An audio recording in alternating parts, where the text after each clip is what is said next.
Horizon Chance Home UX, and this is the last part of Suleiman the Magnificent, Custodian of the Two Holy Mosques, Extra Issue Part 6, by the channel Extra Credits. Suleiman's decision came back to haunt him, no shit. Starting with the Knights of Malta once rode, oh yeah, those people. He tried to kick them off their island again but failed. He launched a new campaign to take Vienna and prove the might of his empire, but he was so old. Oh, so this is just going to be sad episode, is that it? Damn. So in the previous video, we saw, first of all, for me, that was just a massive, 180-degree turn, right? Because when I started this video, I was expecting, obviously, a reign of Suleiman the Magnificent, like he was a real badass, which he was, right? Everything he did, he definitely was. His enemy gave him the name the Magnificent. What happened in the last episode, I really hated that. Right, because his younger wife Roxana just gave doubt to him that maybe his friend is trying to overtake him, right? And just because of that doubt, right, he had him killed, right, without even confirming things. People in the comments said that he wasn't, he wasn't that, innocent, right? Ibrahim, he wasn't that innocent. But so far I haven't seen any evidence of it, right? As far as I know, Suleiman just had a, doubt because his wife told him so, and he just had his best friend who was side by side with him, had him killed. Then, he killed off his elder son and, other sons too. Somebody, lots of people in the comments said, yeah, but that's their custom and this and that. But that wasn't the reason he killed them off, right? Again, first of all, he had the doubt about his eldest son, right? Because he was so popular, right? Which is kind of fucked up. So what if he's popular? Good. So when you die, he can take over. He's your son, for fuck's sake. But in the end, I think what it was, like, from the start of the first part, Extra Credits is constantly saying that he was constantly in fear that Roxana's all the sons would be put to death because his eldest son from his first wife probably will take over. Right? So I guess that probably took over him. That's why he had his eldest son killed off, because his younger wife, Roxana, would not be sad. So for Roxana, he just fucked up his entire life. He killed off his best friend. He killed off his, brave and able eldest son. So Roxana won't be sad. And then Roxana died. He lost his mind and he started to kill off his, Roxana's children, other younger kids, right? Not because there's only one left to rule, but his reasons were pretty damn petty, which I hated, right? And now I guess, he's going to stand there alone, which is his own doing. So, I don't know, man. So let's hold this one. Sultan! Sultan! Someone was calling for him. It shook him from his reverie. There was a report for him. News from Malta.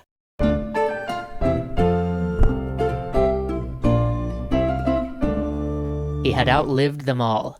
That Spanish Prince Charles and his brother Ferdinand, Francis, King of France, all the Hungarian princes who had come and gone. But they had all been replaced by younger men, and here he remained, feeling very, very old.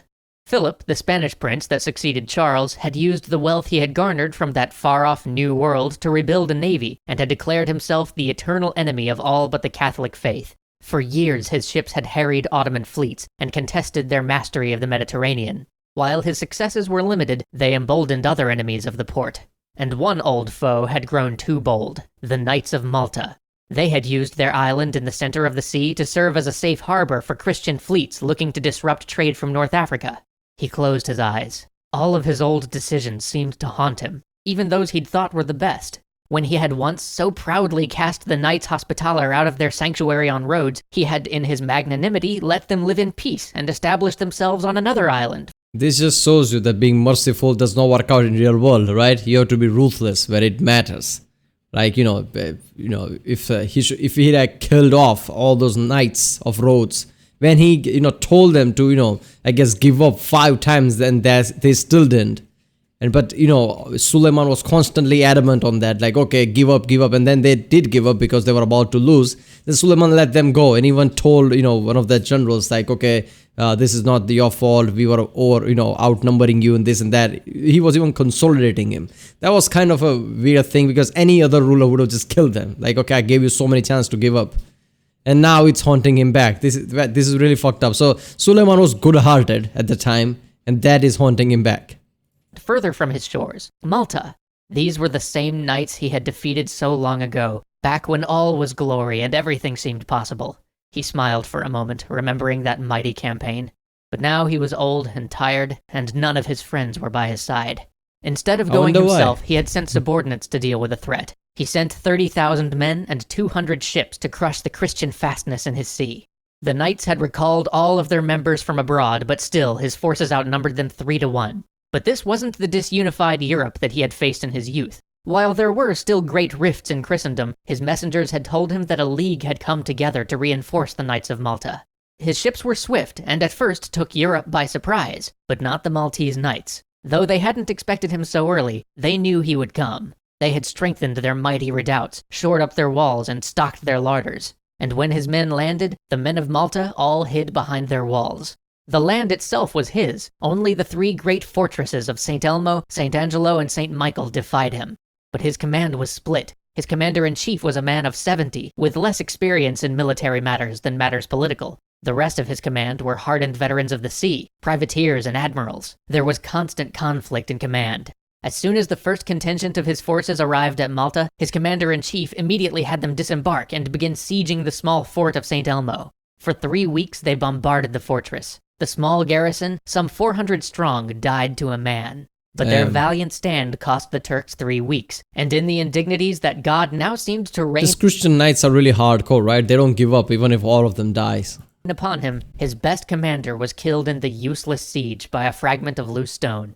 Meanwhile, reinforcements from Lombardy had made their way to the more formidable forts on the island. Filled with rage, his commander-in-chief had the corpses of those who had died defending St. Elmo nailed to boards and thrown under ramparts of the enemy fortresses, so they might see what became of those who resisted him.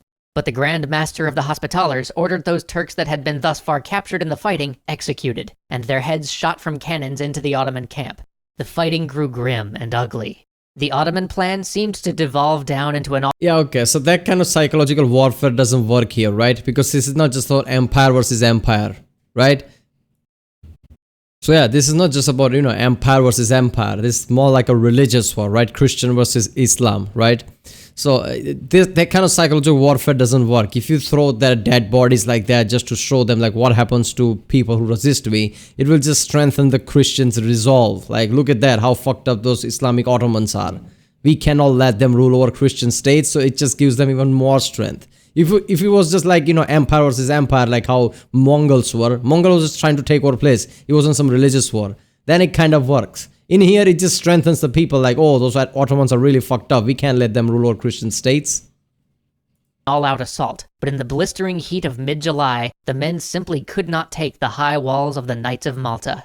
By September, a large Christian fleet sailed for Malta, with supplies and a massive force to bolster the defense of the remaining strongholds. The Ottoman admirals were torn. They knew that if this fleet landed, the invasion was over. Victory would be impossible. They'd be left only with retreat. But what would happen if they fought this fleet and lost? There would be no retreat. There would not even be supplies. The entire invasion force would be lost. Timidity won the day. And so, with staggering casualties and nothing to show for it, the once invincible force of the Empire had to withdraw. The note fell from his hand. He knew what this would mean, how the world would see it. The power and prestige, the empire that was a glory to all the world, these things would no longer be. His empire, which even the mightiest monarchs of Europe feared, would no longer be seen as some supernatural force, some all-powerful actor on the world stage, but simply as another nation. And here he was, forced to make the decision he knew he would have to make, the decision which had conjured in his mind thoughts of that old Roman emperor. Yeah, but to be frank, when he took over Hungary, at that time Christian states were fighting each other, and there was not much of resistance there, right? But now they're not as much as fighting with each other, and of course they're fighting back, and that becomes an issue.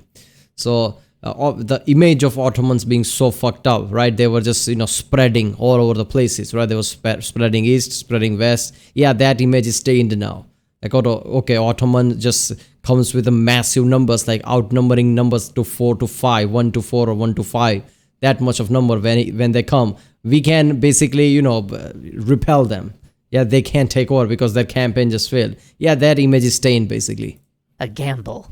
Does he accept this new and humble place for his empire, acting with the prudence that reason might perhaps dictate? Or does he embrace destiny as the master of the lands of Caesar and Alexander, and show the world his might by doing the one thing he had never been able to do?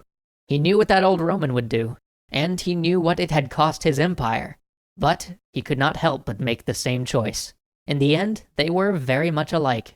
He would march on Vienna one last time. He would at last capture that capital of the Habsburgs and show the Christian world that rather than finally repelling the Ottoman Empire from Europe, they had merely parried one inconsequential thrust. That the Ottoman juggernaut could not be stopped from rolling across all the lands of the world. He marshaled his forces, and for the first time in 10 years, planned to lead them himself.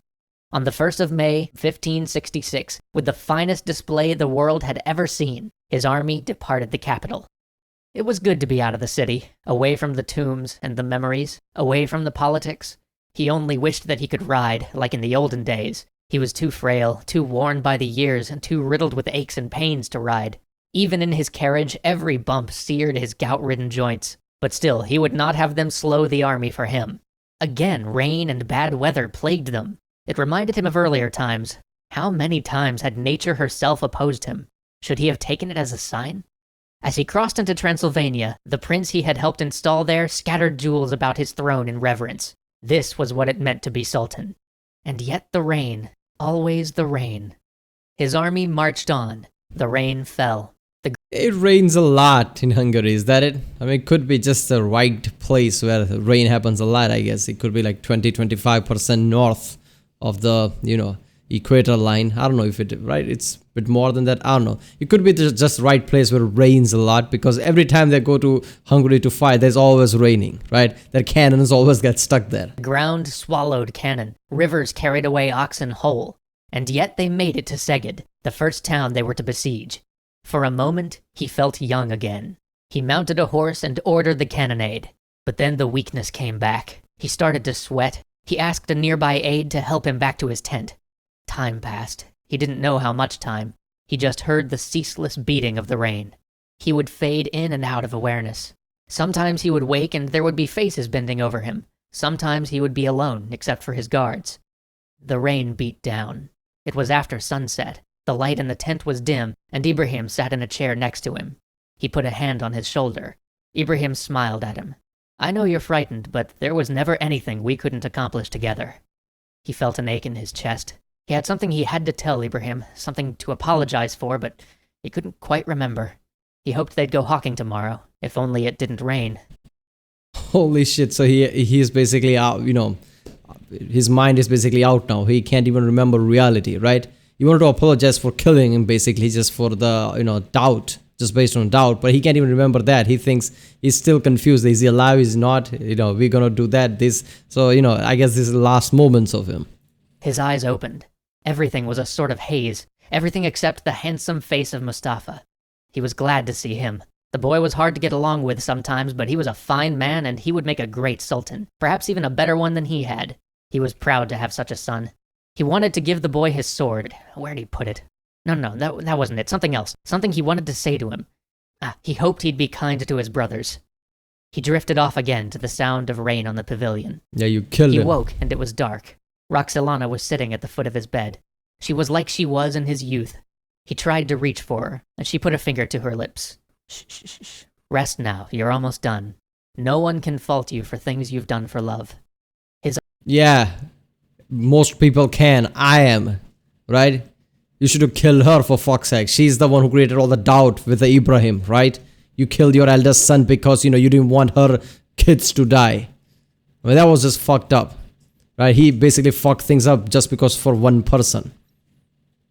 His eyes closed. Rain and time. He vaguely wondered what happened to the fortress outside. Then he closed his eyes. What? Okay, this has been one of the most emotionally driven series from this channel I can think of. So far, all the that I've seen. But how can you know that? This is a history, extra history. This is a history video. How is this history, the last moments? Nobody was there to document it. You don't know what he was thinking. I mean, this is just like some, some theatrical way of showing it, just adding things which is not really history. Because you can know that, he was thinking all these things. Because it was his last moment. Nobody was there with him and he died then. How do you know what he was thinking at the time? But damn, this was really heavy, right? He died really sad in the end. But he brought upon himself all this shit, right? Because imagine if he had his Mustafa, his eldest son, with him at the time, right? He could have made a difference. Maybe he would have helped, take over Vienna. And after his death, he would have become Sultan right there and would have tried to take Vienna, right? Even he was thinking that he might have been even more stronger than Suleiman ever was. But he fucking killed him for pettiness. So I don't know. Suleiman the Magnificent, he was the peak of the Ottoman Empire, right? He maybe not have been peak if he had not killed his son. His son could have expanded even more. Who the hell knows? But he was the peak of the Ottoman Empire, right? He's in the history book as one of the great. I understand that. But, his petty shit that he did, killing people that he shouldn't have, sabotaging himself just because of doubts, right? I don't know, man. That kind of sours the whole thing for me. Damn. Right, well, that was Suleiman the Magnificent, custodian of the two holy mosques for the channel Extra Credits. Comment down which next series should I react to from this channel, I guess. And yeah, if you like my reaction, don't forget to like and subscribe so I know which channels to react to more. Check out the reaction today. There's a link in the description. Check out the cards for places. Check out the end cards. And yeah, I'll see you next time.